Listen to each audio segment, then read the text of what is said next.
5절로 12절 말씀, 이 말씀의 타이틀을 저는 인자가 되신 예수님이라는 말씀의 타이틀로 시작을 하고자 합니다.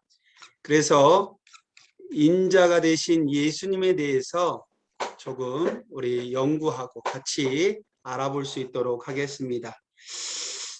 인자, 히브리 말로 벤 아담 또는 사람의 아들인 인류, 아담 또는 사람을 이루는 각 개인, 벤 또는 아들을 가리킨다. 이 인자라는 말은 마가복음 2장 10절에서 처음으로 사용됩니다. 한자로서는 인자 그대로 사람의 아들이라는 뜻이고요.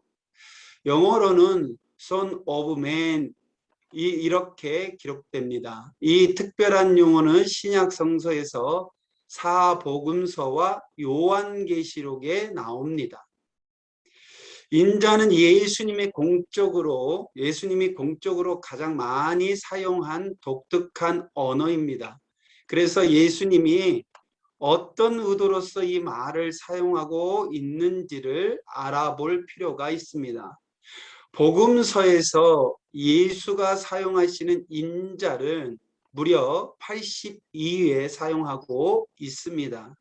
그러면 인자로 사용하는 이유를 세 가지 그룹으로 나눌 수 있습니다. 첫 번째는 단순히 예수 자신의 인간 존재를 가리키는 것이 있습니다. 인자라는 말은 곧 나에서 대한 다른 표현입니다. 예를 들어 예수님이 섬기는 자로서 오셨다가 말씀을 마가복음 10장 45절에서 인자라고 하였고 누가복음에서는 그냥 나라고 이야기를 했습니다. 마가복음 10장 45절은 인자가 온 것은 섬김을 받으려 함이 아니라 도리어 섬기려 하고 자기 목숨을 많은 사람의 대속물로 주려 함이니라. 누가복음 12장 51절에는 내가 세상에 화평을 주려고 온 줄로 아느냐. 내가 너희에게 이르노니 도리어 분쟁하게 하려 함이로다. 둘째로는 예수는 자신의 고난과 죽음에 관해서 인자라는 특별한 표현을 사용하고 있습니다.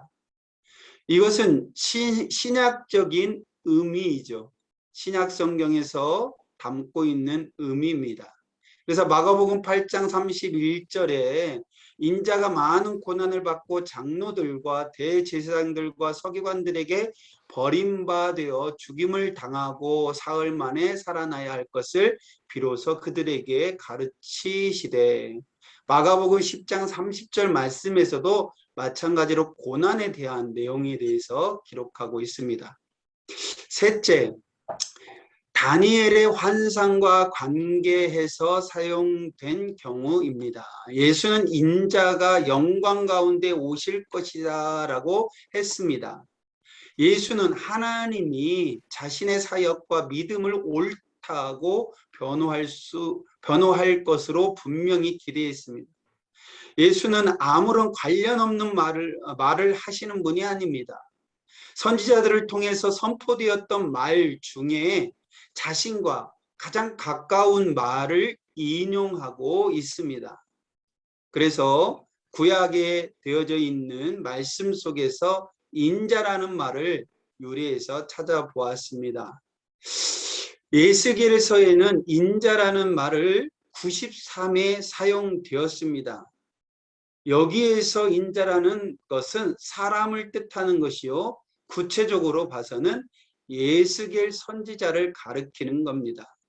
하나님이 에스겔 선지자를 부르셨을 때에 인자야 내 발로 일어서라, 내가 네게 말하리라. 에스겔 2장 1절로 3절 말씀이고요.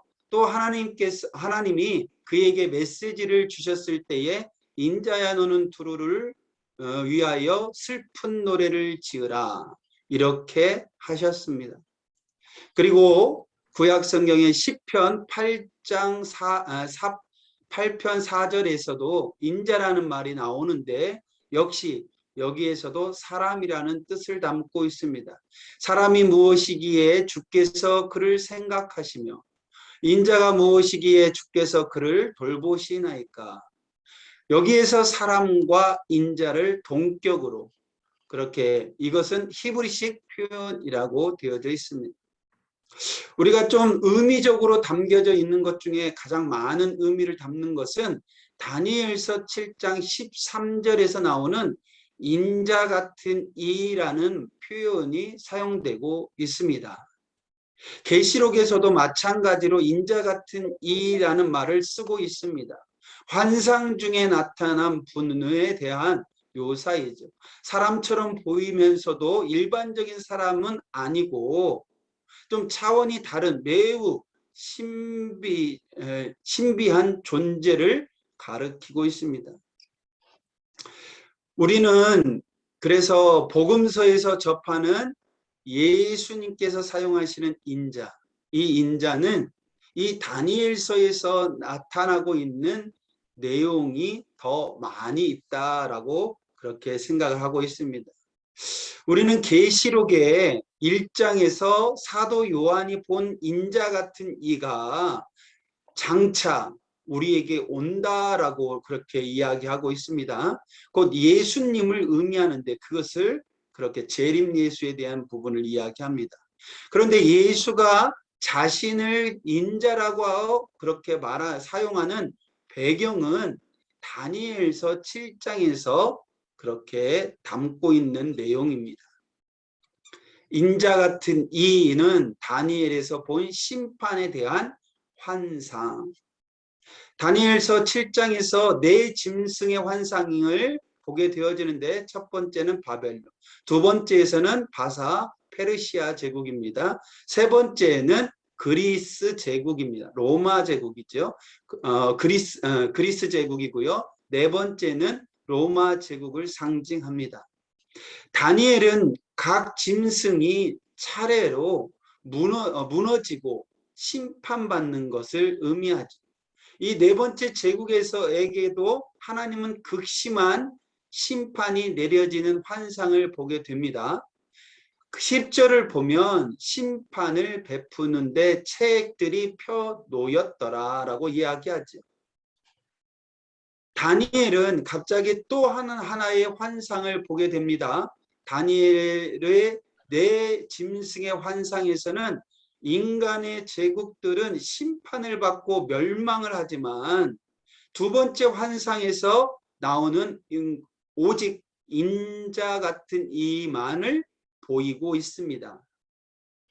내가 또 밤 환상 중에 보니 인자 같은 이가 하늘 구름을 타고 와서 옛적부터 항상 계신 이에게 나아가 그 앞으로 인도됨에 그에게 권세와 영광과 나라를 주고 모든 백성과 나라들과 다른 언어를 말하는 모든 자들이 그를 섬기게 하였으니 그의 권세는 소멸되지 아니하는 영원한 권세요 그의 나라는 멸망하지 아니할 것이니라.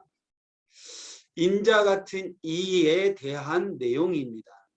여기에서 인자는 상징적인 인물입니다. 예수님이 자신의 공적 타이틀로서 사용하신 인자는 바로 여기에서 나오는 인자의 배경을 안고 있습니다. 내 짐승이 지상의 왕들과 왕국들을 대표하듯이 인자 같은 이는 하늘의 왕과 그의 왕국을 대표합니다. 하나님 나라를 상징하는 것이죠. 내 짐승으로 대표되는 지상 왕권은 백성들을 억압하고 다른 나라를 무력으로 지배합니다. 그러나 인자 같은 이의 왕권은 천상적이며 악한 세상 왕국들을 심판하고 죄인들을 구원하여 하나님 나라로 인도합니다. 내 짐승은 바다에서 올라왔다라고 했습니다. 그래서 경량의 바다는 혼돈과 악의 세력을 상징합니다. 지상 왕국들은 모든 인간의 야육에서 나온 것입니다. 그러나 하나님의 왕국을 대표하는 인자 같은 이의 원천은 하늘이며 하나님에게서 오는 분입니다. 이 천상적인 인물은 사람처럼 보이지만 신적입니다. 그는 구름을 타고 온다고 했습니다. 시내 산에서 구름이 하나님의 임재하심을 돌렸듯이 구름은 신적 권위를 상징하고 직접적으로 볼 수 없는 하나님의 영광을 가려주고 보호해 주는 것을 의미합니다.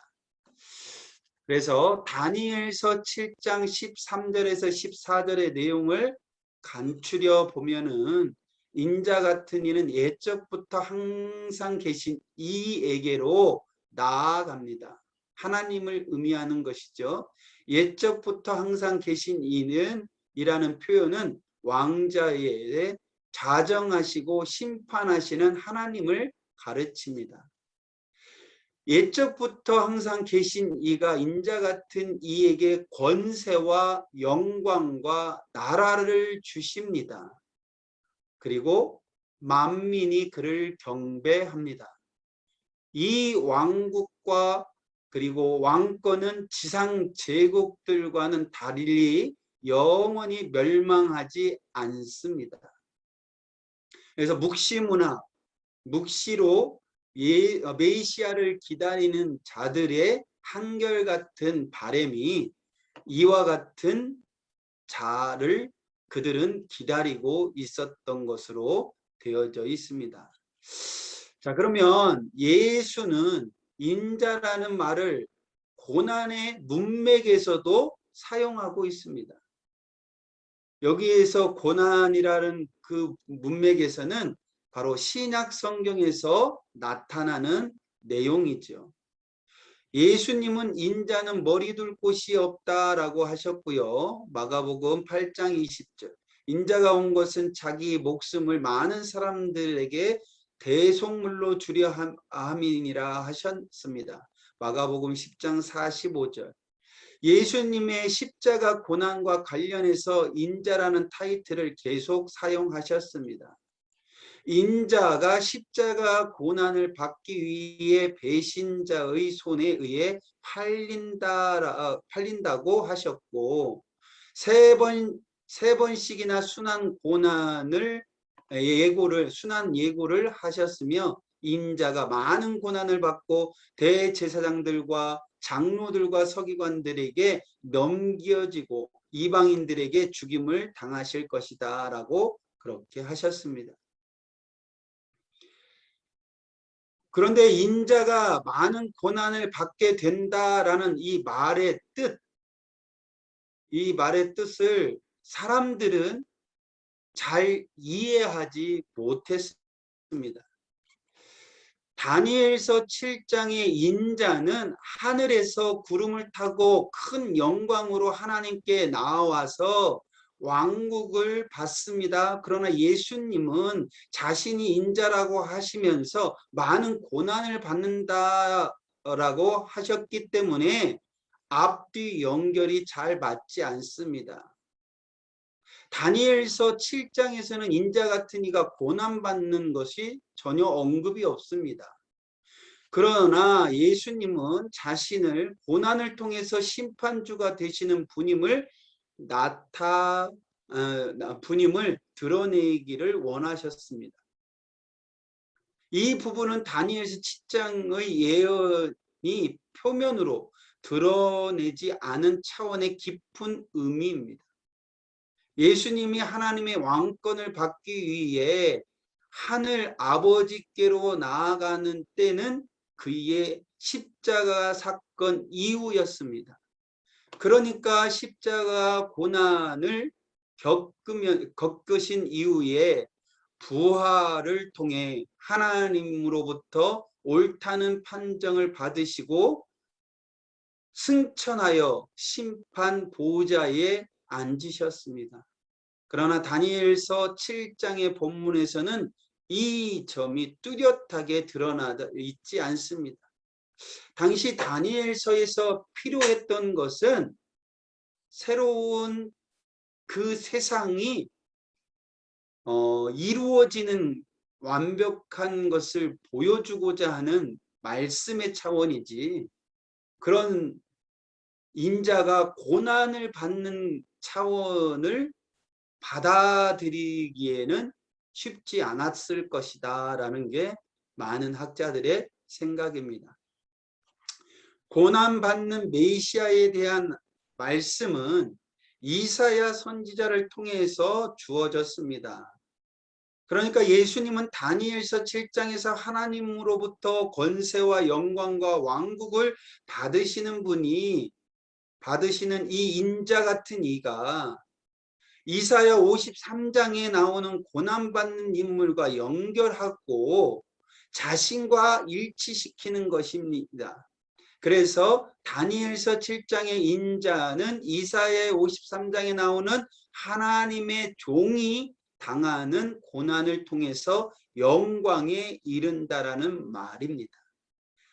다시 말해서 예수님 자신의 십자가 고난이 다니엘서 7장의 인자가 받는 영광의 길이라는 것을 의미합니다.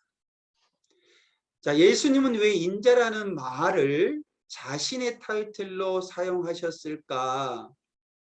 다니엘서 7장의 인자는 자신의 타이틀로 사용하신 것은 몇 가지 중요한 의미가 있습니다. 아까 말했던 것처럼 인자 같은 이는 궁극적으로 예수님 자신을 가리키는 예언이기 때문입니다. 그리고 예수님의 신분과 메시아의 구원이 지니는 본 뜻을 드러내는 매우 적절했기 때문입니다.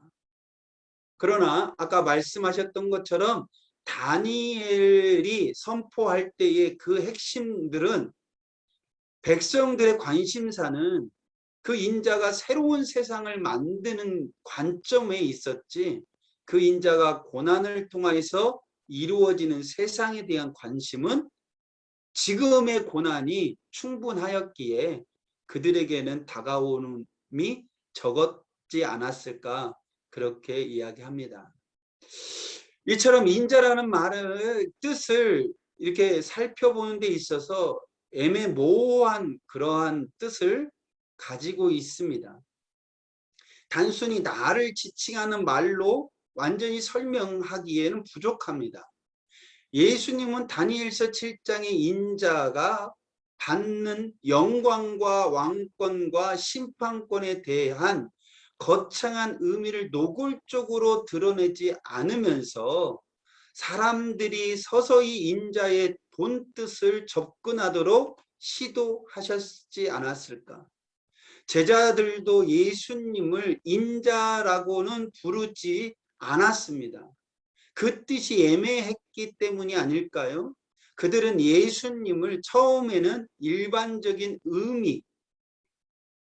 의미의 주라고 하거나 또는 선생님 이렇게 부르는 게 전부였습니다.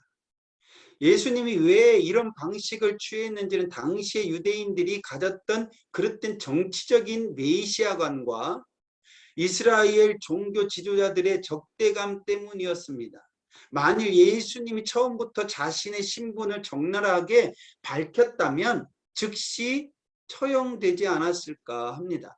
예수님이 자신이 다니엘서 7장에 나오는 인자라는 것을 그대로 밝힌 것은 십자가를 목전에 둔 때였습니다.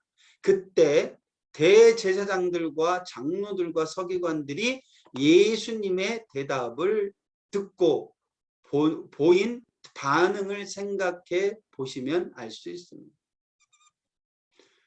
예수님 당시에는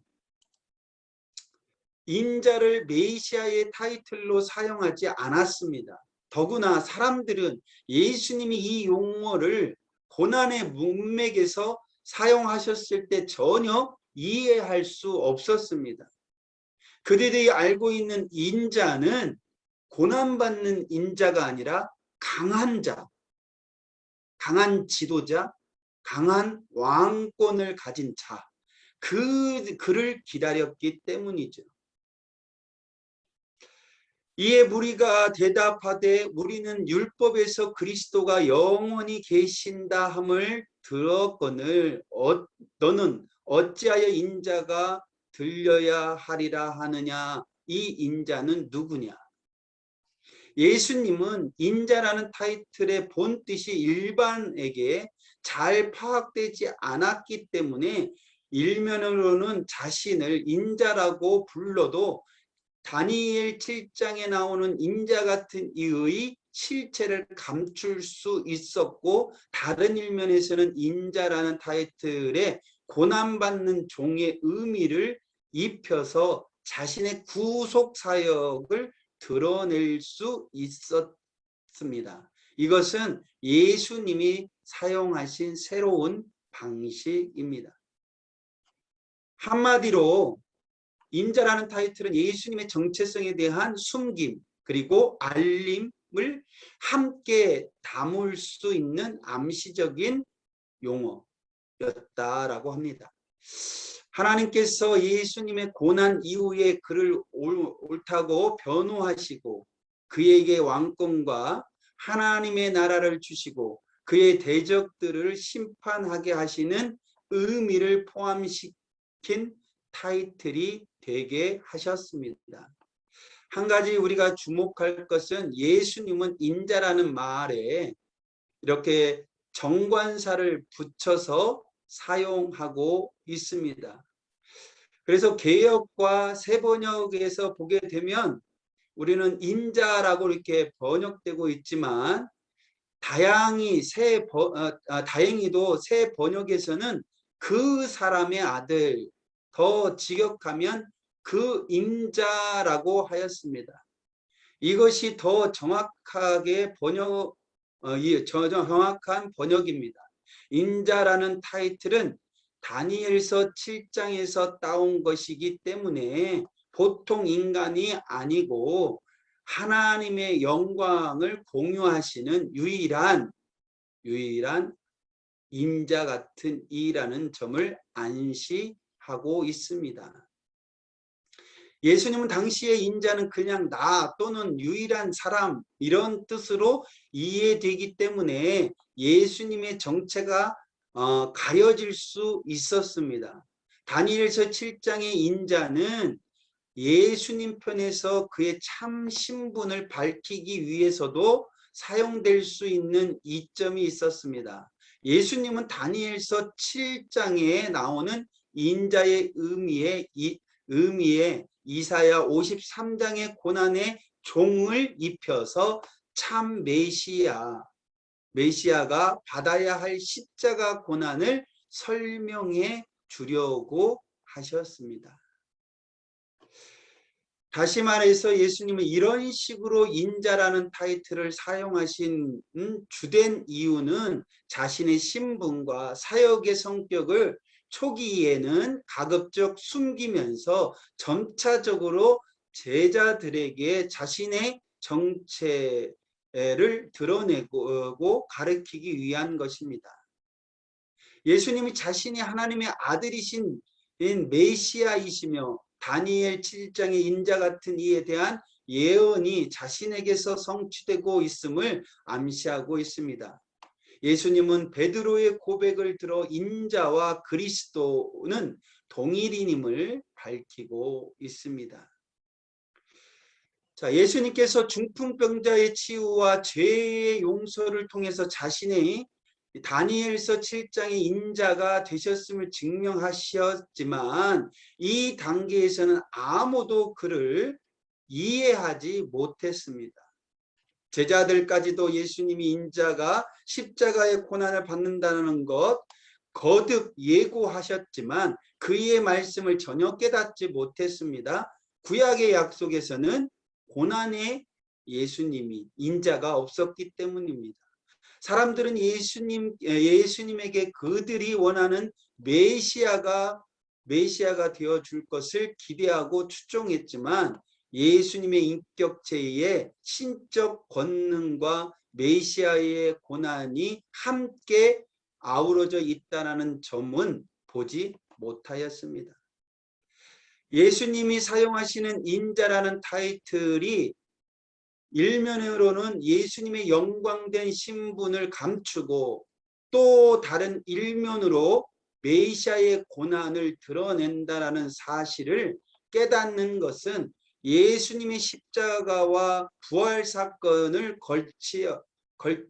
거친 훨씬 이후의 일이었습니다. 이 말은 무엇이냐 하면 십자가의 사건을 경험하고 나서야 진정 예수님이 인자였다라는 것을 깨닫게 되었다라는 것입니다.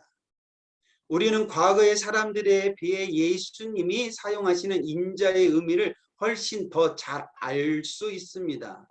인자의 의미를 알면 예수님이 고난을 통해서 하나님 나라의 왕권을 획득하시고 하나님의 보좌에 앉으셔서 세상 왕국의 흥망을 주관하시고 모든 악한 세력들을 심판하실 것임을 훨씬 큰 스케일로 이해할 수 있습니다. 그래서 우리는 주님을 더 크게 이해하고 그분에 대한 감사와 존경과 확신을 더 갖게 될 것입니다. 주께서 우리 모두의 영적 눈과 귀를 넓혀 주시기를 기원합니다. 네, 여기까지 인자가 되신 예수님에 대해서 우리가 제가 한번 알아보고 찾아보았습니다. 오늘 본문 말씀을 토대로 우리가 함께 나눌 수 있는 시간을 갖겠습니다. 본문 말씀은 마가복음 2장 5절로 12절 말씀, 예수께서 그들의 믿음을 보시고 중풍병자에게 이르시되 작은 자야 내 죄 사함을 받았느니라 하시니, 이걸 다 읽지는 않고요. 그래서 제가 개념 심화에서는 작은 자, 그리고 더 나아가서 신성모독, 이제 인자에 대해서는 제가 연구한 내용이고요. 그래서 작은 자가 무엇인가? 헬라어로는 테크노 이렇게 되어져 있고요. 어린 아이라는 뜻입니다. 영어로는 my children, son, my son 이런 등으로 번역했고요. 한글 성경은 작은 자야, 그 다음에 표준역에서 아들아 이런 뜻이고, 공동 번역에서는 너, 그 다음에 새 번역에서는 이 사람아 이렇게 번역되어져 있습니다. 이들 표현 중에서 작은 자야라는 이 뜻이 우리 마음속에 더 와닿지 않나 생각합니다. 중풍병자, 그는 언제부터인지 알 수는 없지만 중풍병자로 스스로의 몸을 가누지 못한 채 시간을 보내왔습니다. 몸이 불편함으로 행동이 어른스럽지 못하고 마음과 생각이 움츠러들어 어느 누구에게도 보이고 싶지 않은 이 마음을 의미하고 있지 않나, 어린아이와 같지 않나, 이렇게 표현하지 않았을까 생각합니다. 그리고 신성모독입니다. 헬라어로는 블라스페미아라인데 명예훼손이라는 뜻을 갖고 있고요. 이 블라스페모스에서 파생된 말로서 원래는 가치 없는 말을 하여 상대방의 인신을 공격하는 것, 명예를 더럽히는 행위 이렇게 이야기합니다. 성경에서는 하나님의 절대 주권을 경멸하고 더럽히는 불경죄입니다.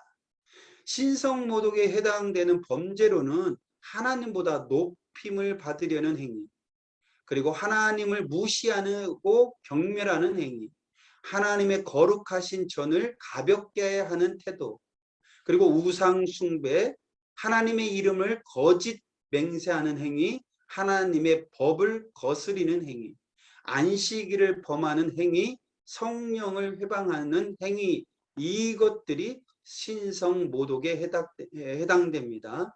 신성모독자는 그 행위대로 보응을 받고 회개치 않을 경우 사하심을 얻지 못하며 종국적으로서는 파멸을 이르게 한다. 누구를 성경에서는 의미하냐면 골리앗이나 욥의 아내, 아수르의 왕 사넬림, 예수를 박해한 유대인들 등이 여기에 속하고 있고요. 반면에 예수님이나 스데반 그리고 사도 바울 등은 오히려 신성을 모독하였다라는 것을 몰아 박해를 받고 죽임을 당하게 되었습니다. 자, 그 다음에 우리 포인트 그림을 잡으라고 했는데 제가 포인트는 인자인데 인자를 그림으로 표현하기가 좀 어렵더라고요. 그냥 사람 하나만 딱 그렸었는데 조금 애매해서 그냥 그렇게 올리지는 않았습니다. 그래서 제목은 인자로 오신 예수님. 요약은 뭐 본문 내용에서 있었던 것처럼 그렇게 되어져 있고요. 자기 주관화 쪽에서 제가 보겠습니다. 4명의 이제 우리 본문 안에는 들어가 있지 않지만 1절부터 보면은 4명의 사람들의 믿음을 보시고 중풍병자의 죄사함을 선포하신 예수님은 서기관의 마음과 생각을 아시고 이렇게 하는 이가 누구이기에 죄사함을 사하느냐, 하나님을 모독한다, 이렇게 생각하는 마음에 생각하고 있는 것을 예수는 아시고 중풍병자에게 내 죄사함을 받았다고 하는 말과 일어나 내 상을 가지고 걸어가라 하는 말 중에 어느 것이 쉽겠느냐. 예수가 이 땅에서 죄를 사하는 권세가 있는 줄을 너희로 알게 하노라. 중풍병자에게 말씀하시고 내가 네게 이르노니 일어나 내 상을 가지고 집으로 가라 하시니 그가 일어나 곧 상을 가지고 모든 사람 앞에서 나아가니 그들이 다 놀라 하나님께 영광을 돌리며 우리가 이런 일을 도무지 보지 못하였다 하였다. 이웃, 사람과의 관계, 이웃에게 적용하는 겁니다. 내가 만약 스스로 움직일 수 없는 사람들의 도움이 필요하게 된다면 나를 예수님께 데리고 갈 사람이 있을까? 그들의 믿음을 보시고 예수님은 병자의 죄를 사하시고 중풍병자를 치유하셨습니다. 병으로 오랜 시간 고생을 한 사람은 있는 친구들도 떠나고 남아있는 친구들도 끝까지 지켜주는 것은 참으로 힘들고 어려운 일입니다. 4명의 사람은 병자와 어떤 관계를 가지고 있었을까? 나에게도 이와 같은 사람이 내 주변에 있었으면 좋겠다. 4명의 믿음 있는 행동이 병으로 힘들어하는 자를 낫게 하는 좋은 일이 되었습니다. 내 주변에 좋은 관계를 유지하고 그 사람의 믿음으로 병이 치유되는 역사가 있기를 바랍니다. 또 내가 믿음 있는 사람이 되어 병으로 힘들어하는 사람을 예수에게 데리고 가는 사람이 되기 위해 열심히 복음 전하는 전도하는 사람이 되어야 하겠다라고 했습니다. 기도의 내용입니다. 하나님, 나의 믿음이 병으로 시름하는 자를 치유하게 하옵소서. 내가 가진 작은 믿음이 죽을 죄에서 사함받는 능력이 나타나게 하옵소서. 나로 하여금 나의 믿음으로 병들어 있는 자에게 치유의 역사가 일어나게 하옵소서. 내가 앞으로 내딛는 한 걸음이 믿음으로 가는 생명의 걸음이 되게 하옵소서. 나의 믿음 있는 기도가 기도할 수 없는 자들의 한 모금의 생명의 물이 되게 하옵소서. 사람들의 믿음을 보신 주님, 사람들의 마음과 생각을 아시고 계신 주님, 나의 마음과 생각도 주관하여 주옵소서.